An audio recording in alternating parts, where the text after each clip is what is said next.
Hi, I'm Jake Mix, and I'm going to tell you a little bit about my GenCant 2018 Game Design Contest submission, Itty Bitty Itty Battles. Bitty Battles is a light two-player trick-taking game played with a deck of 13 cards divided into 3 suits of rank 1 through 4 each, as well as 1 card of a 4th suit, the Warlock.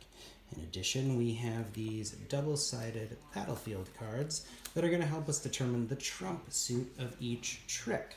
We'll play a series of rounds, scoring points at the end of each round.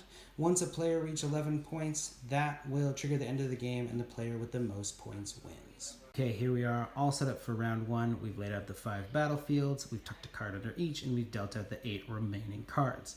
The 2 battlefields closest to me are in my territory, meaning I can look at the tucked cards at any time, and the 2 cards closest to my opponent are in their territory.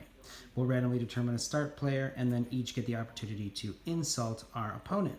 An insult is a bet that you think you will win the majority of the 5 tricks we're about to play for this round. And if you succeed, you score 3 bonus points. But if you fail, your opponent scores 2 bonus points. Either way, we'll go ahead and head to the battlefield closest to the start player for the first battle. Here we are for our first trick or battle. We've each played a card face down to our right side of the current battlefield, and we've used our approach edge to indicate which of the 2 outer lanes we'd prefer to fight in. Each lane has a printed trump suit that will determine the trump for the trick. In this case, let's see what happens. Our opponent has chosen the opposite approach, meaning we will actually end up in the center lane, which, as you can see, has no printed trump, which means the trump suit gets determined by the tucked card.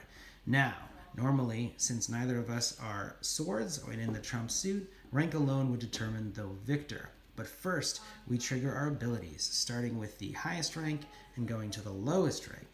In this case, my ability doesn't really do much, but my opponent's ability lets them change their card's suit, and they will change it to a swords. So, their 2 of swords will defeat my 4 of shields, and they'll take these cards into their score area.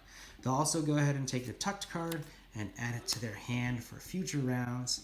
The battlefield gets set aside, and we head to the victor's side of the battlefield column for our next battlefield.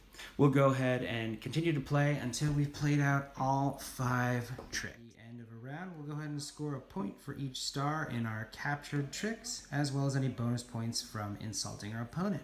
If anyone has reached 11 points or more, then the game is over and the player with the most points wins. Otherwise, we play another round, with the player who's won the most tricks being the start player in the subsequent round. And that is Itty Bitty Battles. Thanks for following along.